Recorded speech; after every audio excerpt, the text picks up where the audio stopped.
want to start out my talk first by saying, yes, I am standing up.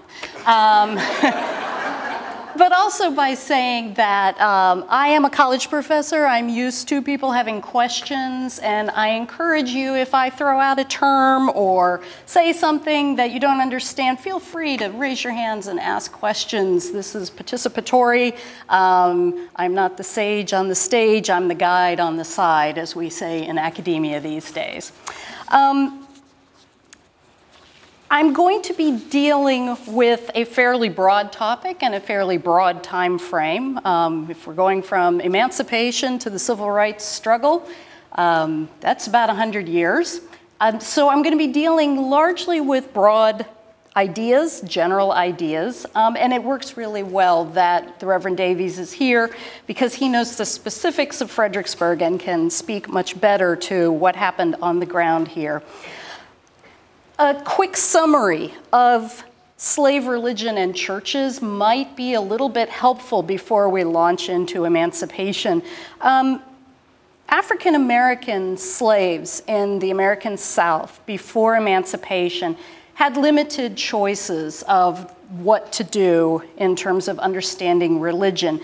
And many of these choices were controlled by the slave owners. You can really distill it down to about 3 options. One was to go to church with slave owners. If you have ever been in an antebellum church in the South, you may notice they have galleries in the back. That's where the slaves would sit. And if they didn't have galleries, then slaves would stand in the back of the church. Slaves that went to those churches would hear a very sanitized message of Christianity. It was a message of Christianity that ignored the Exodus story, for example. You certainly didn't want to be talking about Moses leading the Hebrew slaves out of bondage.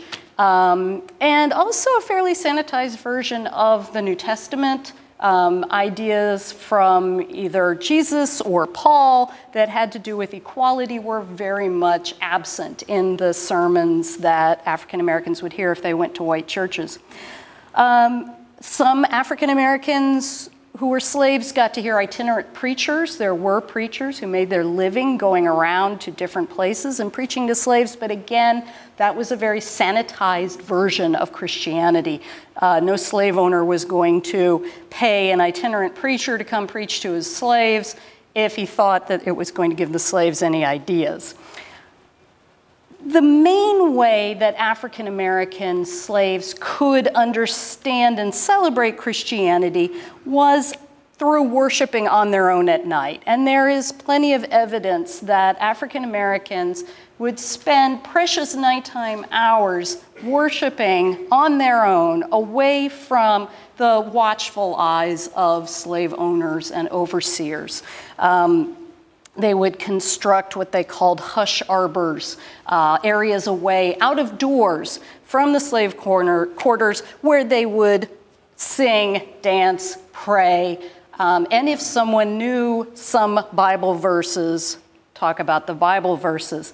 And studying that kind of Christianity is difficult, as you may understand. Historians like to deal with written sources, right? There aren't a whole lot of written sources, but there are many different works out there that you can look at that'll give you an idea of how slave religions work. The best book, if you're looking for something like that, is a book called Slave Religions by Albert Rabbitoe.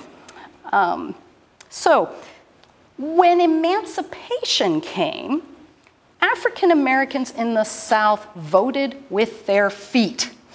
They very quickly left the control of white churches. It wasn't always, I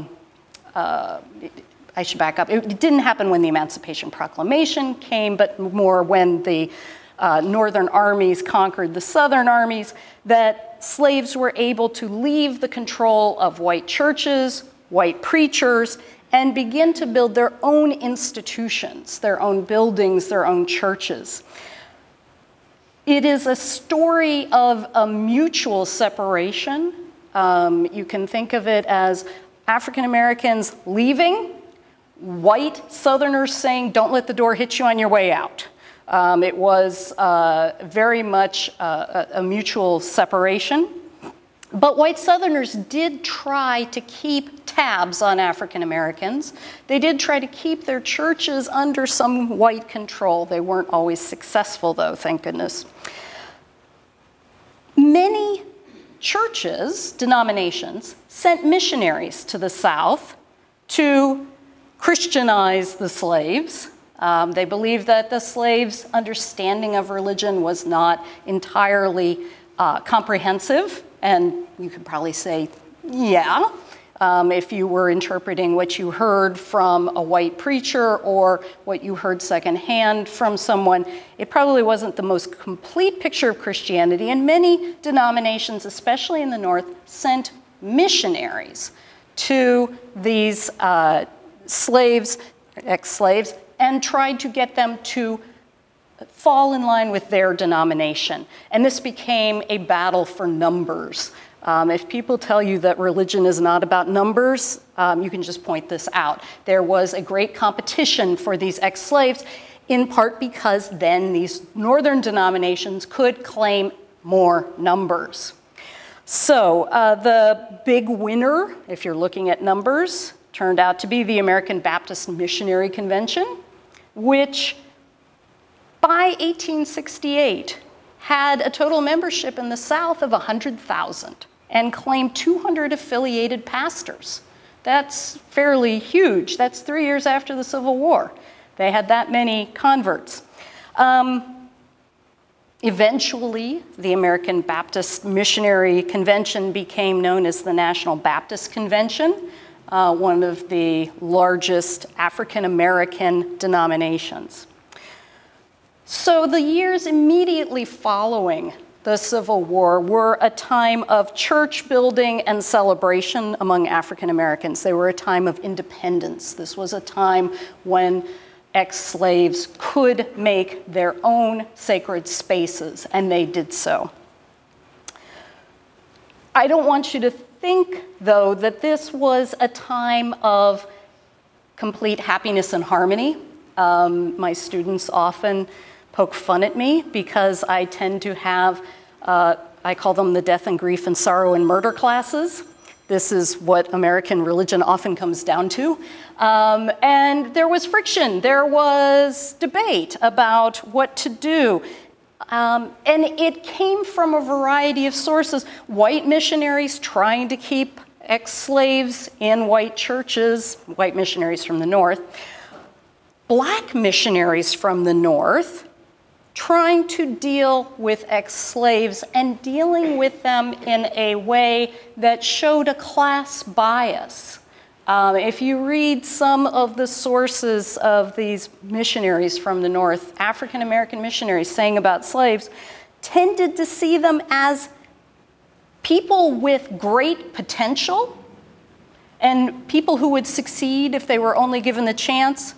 But at the same time they said that, they tagged them with such terms as lazy, morally deficient, and intellectually deficient. And, you know, to our minds in 2013, this sounds just wrong, doesn't it? But it was part of the class nature of the country that people saw poorer people as somehow being deficient. And these African American missionaries from northern denominations often did see the ex-slaves that way. They said they're that way as a result of slavery. Through no fault of their own, they would say, they are like this. But at the same time, then they continued to make these disparaging comments. It's an idea that's important to keep in mind as the Jim Crow era began, because the notion that African Americans, that ex-slaves and black Southerners needed to do something more than what they were doing was always present there, whether it was from whites imposing this view on them or from northern missionaries, African American missionaries imposing a view on them. There was always an expectation they needed to do more. They needed to do better. So let's just skip over Reconstruction. Is that okay? You all right with that? There are two decades that give me heartburn, the 1870s and the 1930s. Unfortunately, the work I'm doing now takes me into the 1930s, but my colleagues in the history department said to me, don't worry, nobody likes the 1930s. So let's skip up to about the 1890s, because that's really when the era of what we think of as Jim Crow began. Southern whites had been trying to figure out for years how to put African Americans in a place that white Southerners felt comfortable with. There is an argument to be made that the South was much more integrated during slavery, that white people came into contact with African Americans much more regularly before slavery was over, and that the years after slavery, there was this, at first, mutual segregation, and because African Americans were seeking their own agency, and white Southerners didn't want anything to do with them. But more and more, as that century, the 19th century, came to a close, white Southerners were looking to contain African Americans, to limit their agency. And they were turning more and more to violence and to legislative methods. Lynchings in the South really begin to spike in the 1890s.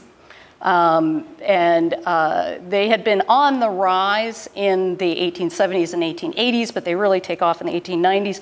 There is a new phenomenon that occurred in the 1890s that one historian, Grace Hale, has termed spectacle lynchings, where African Americans would be lynched, but white people would advertise that there was going to be a lynching, and people would charter trains and bring them in.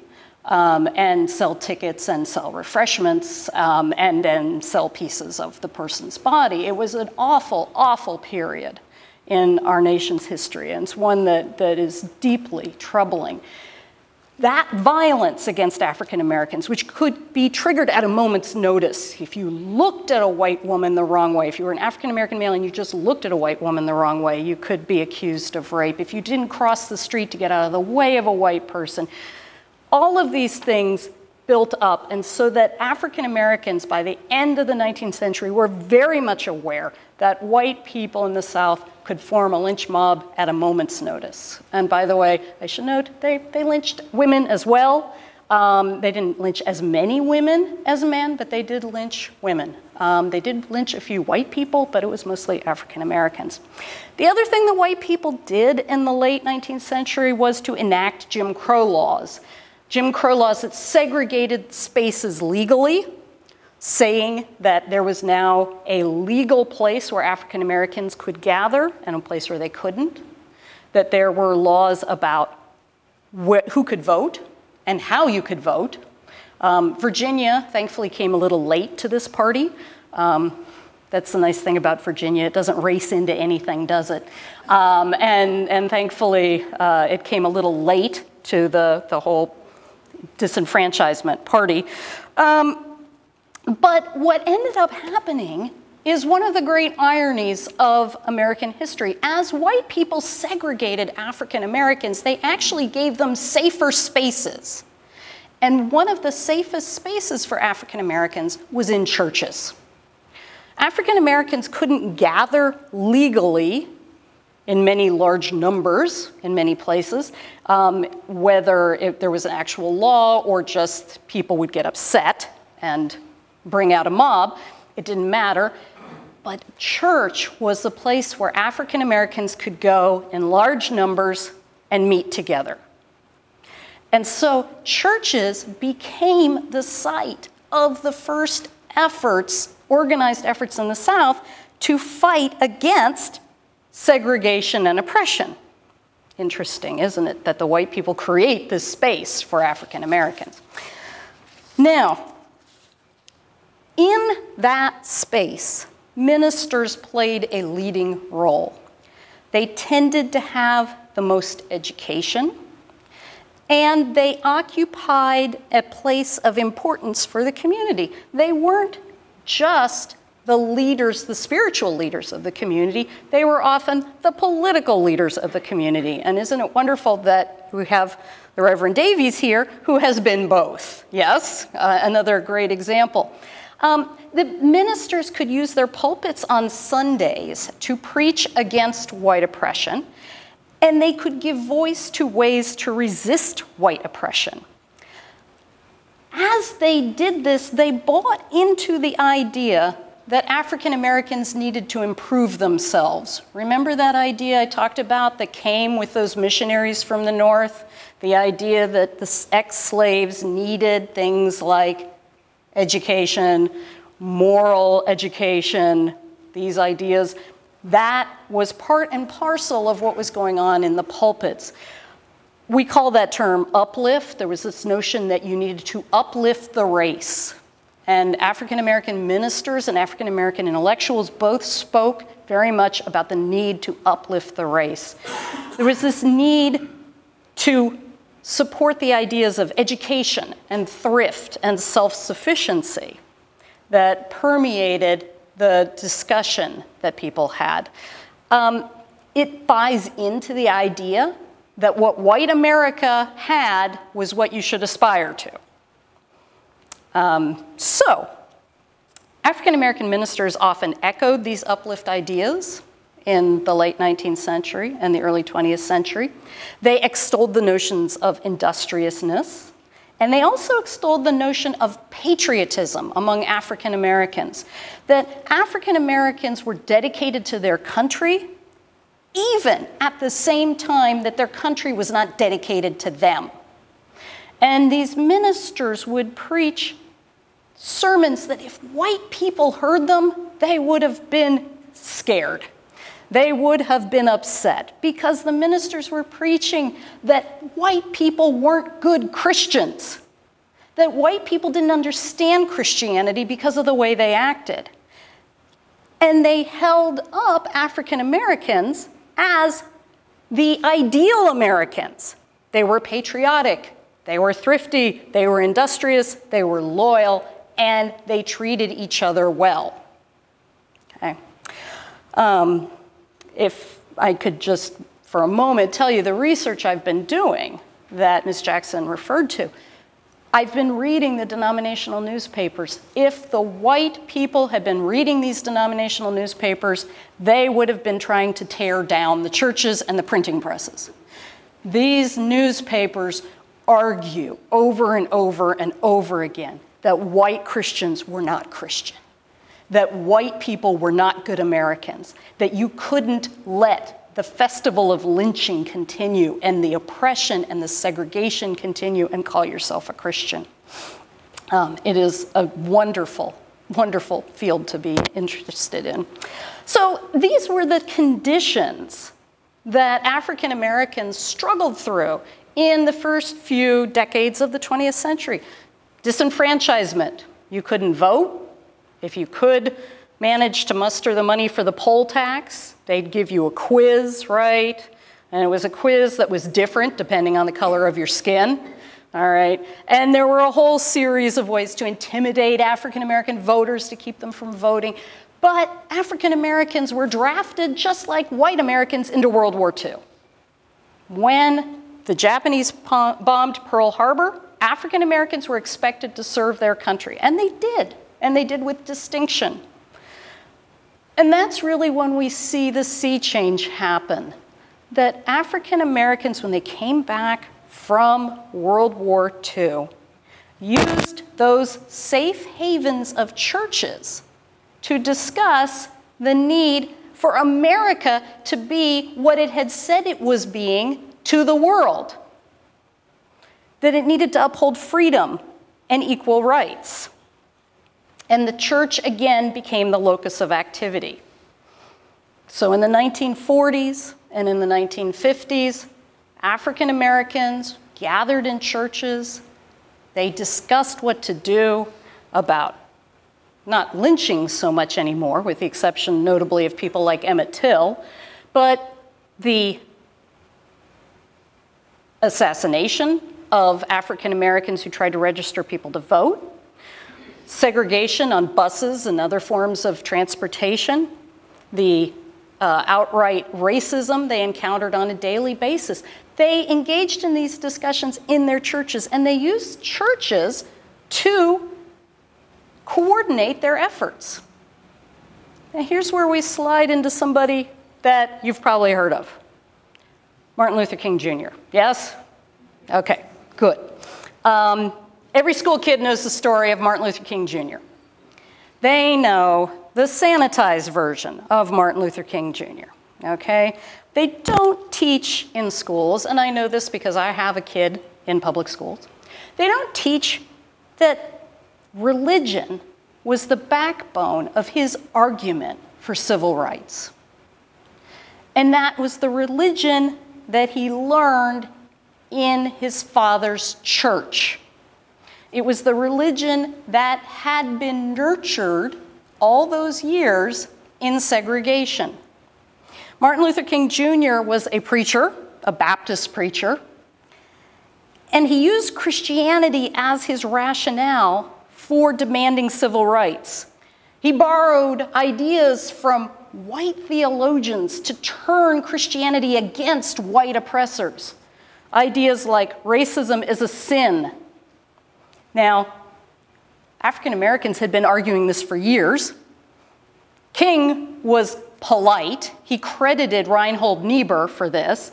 But really, you can look back and see people writing about this in 1890 in denominational newspapers. Racism is a sin, okay?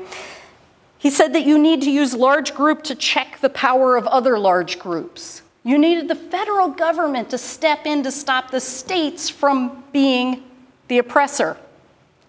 And that you needed to do it in a nonviolent way. I don't know how many of you know what gets taught in schools these days, but they tend to say something that really bothers me. They say, King learned from Gandhi. No. King learned from the New Testament the idea of nonviolence.